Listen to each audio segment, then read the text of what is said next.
Okay, here's That Rainy Day by great songwriter Jimmy Van Heusen, and they just don't write them this good anymore. I'm sorry, they don't. Lyric by Johnny Burke.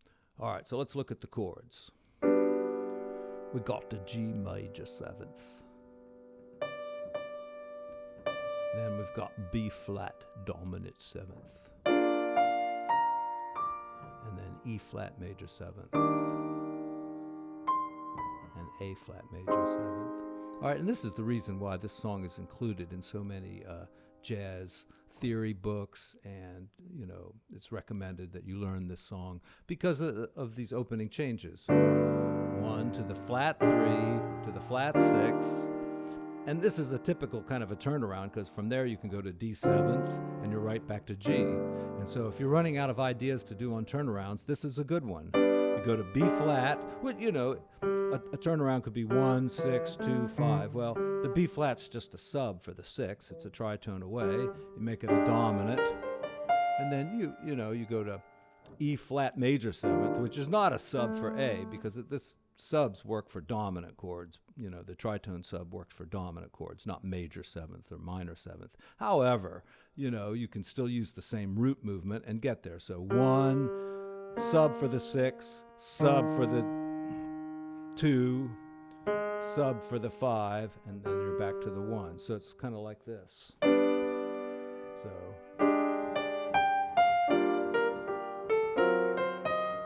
All right, now there's a good kind of a good turnaround. All right. However, this song doesn't exactly do that. It goes to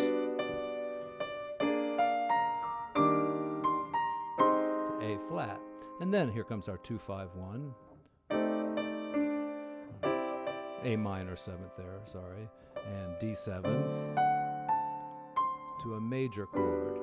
Now, we're going to go up to the 4 chord, but the 4 chord is going to be a minor, C minor. So to get there, we'll do a 2-5-1. And, to get to a minor chord, if you're going to put a 9 in, it's probably going to be a flat 9 or a sharp 9. Those seem to lead to minor chords better. Now, that's not to say you have to do it that way, but this is just the way it's typically done. So we're going to put a G7 flat 9 right into our C minor. And then we have F7, but I prefer to stay on the C minor just a little bit longer. All right, now just play C minor and F7th and let the melody take care of the sharp 9, like that. Then we get on to B flat major 7th. And once again, our melody is going to kind of shift the harmony. Okay, here comes a 2-5-1, going back to G major. There's a regular 9, a sharp 9, and then the 3rd. And you see, with just the melody, the harmony is shifting and changing. I mean, it's kind of like Bach. Listen to the first fugue in the Art of the Fugue, and you'll hear just about every 8th note that's played, the harmony changes, sometimes subtly, sometimes drastically. And, you can do it when you're soloing, you can do that too. And just the melody of the song kind of shows how to do that. And I think when I get to the improv part of this video that I'll do a little bit of that and show you, ways that you can make the harmony change just with the melody.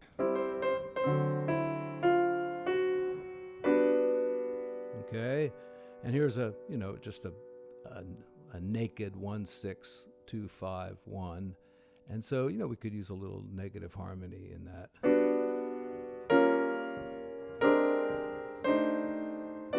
Right, that's some negative harmony there. Okay, and here's our famous turnaround. So it's just like the A section.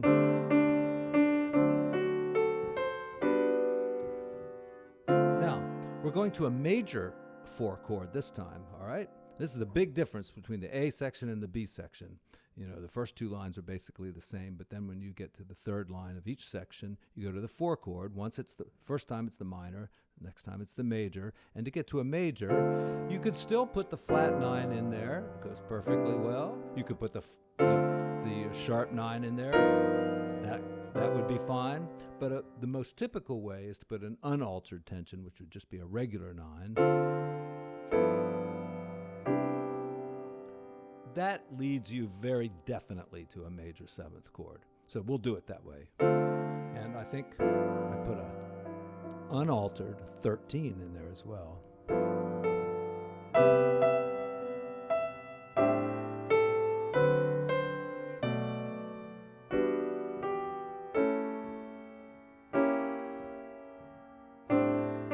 Now they keep telling you it's A minor 7th, add the 11. Well, always know what your melody note is. That's the 11. So don't be hunting around to put it in somewhere. It's there already.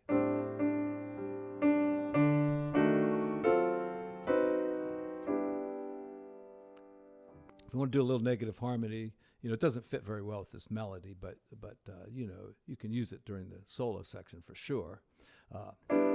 You end on a G. Just go to a G minor 7 flat 5, okay? And make it the hip voicing, and then work your way backwards like this. So,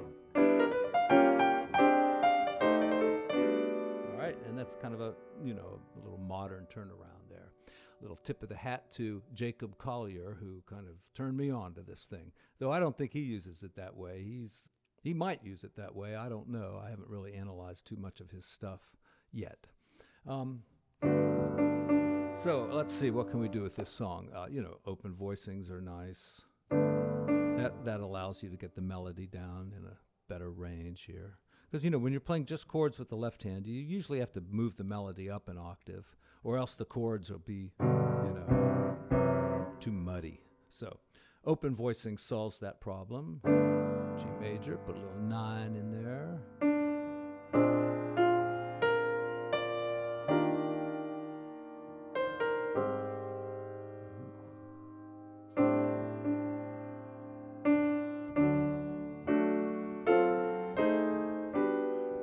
So look.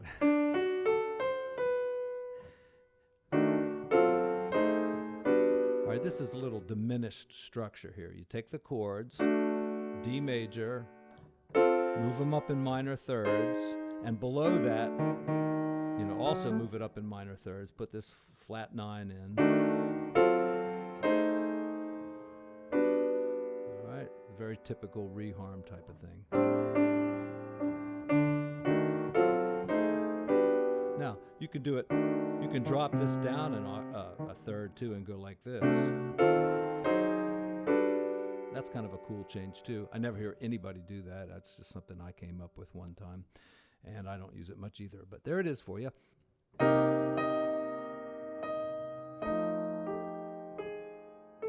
Right there, the melody just, it moves you through a nice harmonic progression. You got C minor, you got F 7th unaltered, then you get the altered, and then unaltered again. So, the harmony actually changed like 4 times in that measure.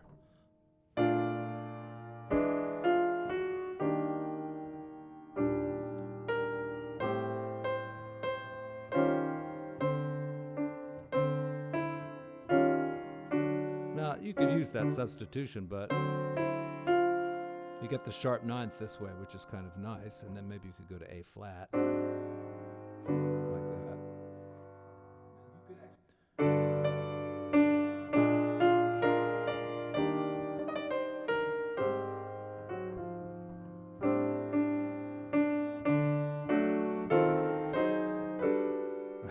I don't know. See there, I went to the altered, but I unaltered it so I could get to the C major smoother.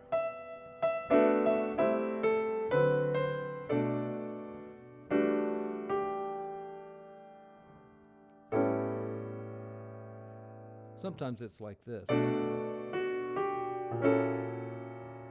Or just B minor. You could put the E minor in and then go down to the diminished chord. It's written in parentheses there, so you could use it.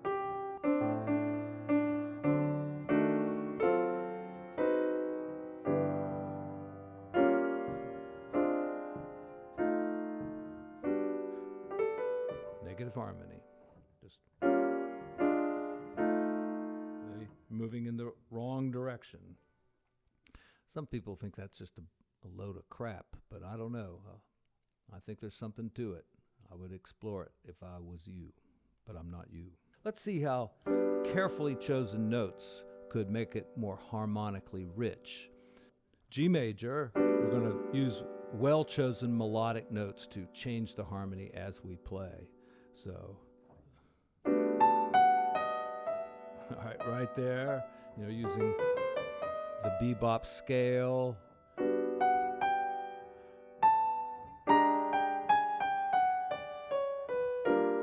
All right, so I use B flat, and then I thought about the tritone substitution of E, and kind of came down on an E ninth chord like that.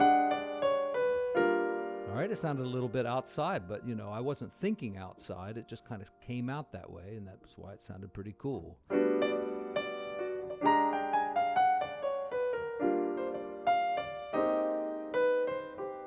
right, a flat 3 and then a regular 3. I wouldn't call that a sharp 9 because it's a flat 3. Right, it's like a neighbor tone or something.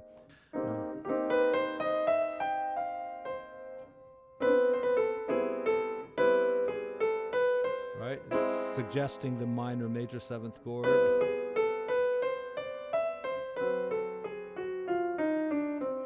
And when you use the altered scale like that, or the diminished scale, especially the diminished scale, all those notes kind of change the harmony just all by themselves. You've got, all those notes kind of add a little zing to it. So you might not be exactly changing the harmony, but it sounds like you are. And then back to the major 7th.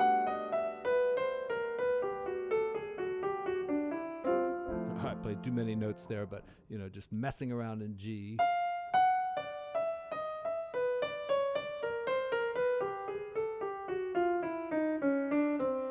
mean, all that stuff could work.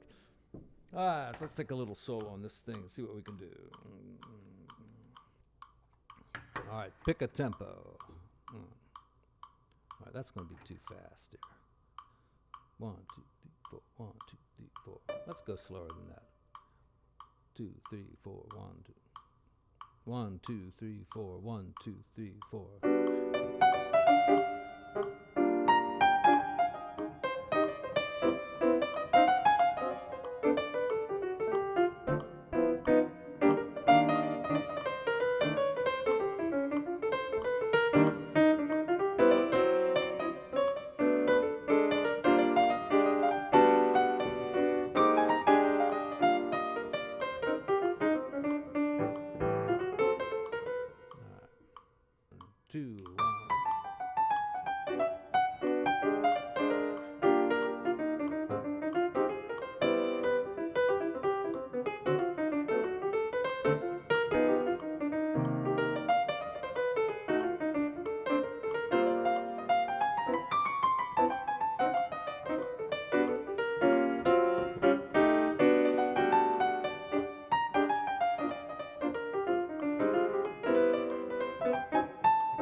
Okay, so let's run through this thing scale-wise, and a lot of people they poo-poo the idea of practicing scales on all these chords, but that's where a lot of good melodic ideas come from, and by doing it this way, you can learn to hear that stuff. Saying you got to hear it first and then play it. Now that's not necessarily true. Sometimes you got to play it first and learn how to hear it. Okay, play an A 7th, all right, and then play an E flat pentatonic over it. All right, I guarantee you, first time you do this, if you're like a young person that just hasn't had that much jazz experience yet, you're going to think this doesn't sound very good. It just doesn't sound right, But if you read the books and say, well, yeah, it's supposed to sound right, so why doesn't it? And let me learn to hear that. So what was I doing there? I was going to an A dominant, which means I got an E minor seventh. All right, learn how to do it in a regular context. There it sounds pretty good. Then just learn to appreciate the sound of A dominant. You learn how to hear this stuff by doing it and by listening to other people. All right, so let's go over these scales. G major. We'll put a little bebop in there, and then B flat dominant here. You could try like all the altered scales there, but it just doesn't sound like it fits the character of the song there. So use a B flat mixolydian. That's like, it's the same scale as the E flat major. All right. And if you want to jazz it up a little bit, put the flat 5 in there. That makes it a Lydian dominant or something. All right, then E flat major. Now, anytime you have a major 7th chord that's not in the key of the song, like, if it's not a G major 7th, use a Lydian. All right, so Lydian on both of those major 7th chords. A minor 7th, D7, and G major 7, that's just a 2-5-1. So, use whatever you know how to do. If it's just G major scale, then, find really cool ways to do that.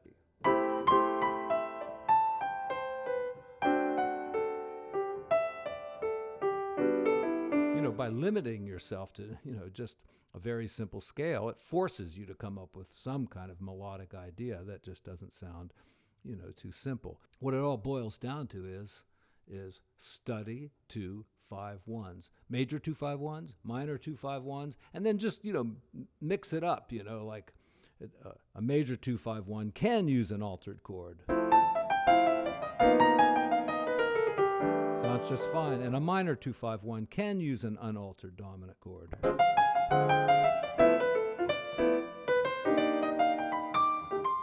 And there's lots of songs where the melody will suggest that kind of change. Thank you so much, folks, for subscribing and liking and all that jazz. I hope to see you around. Take care.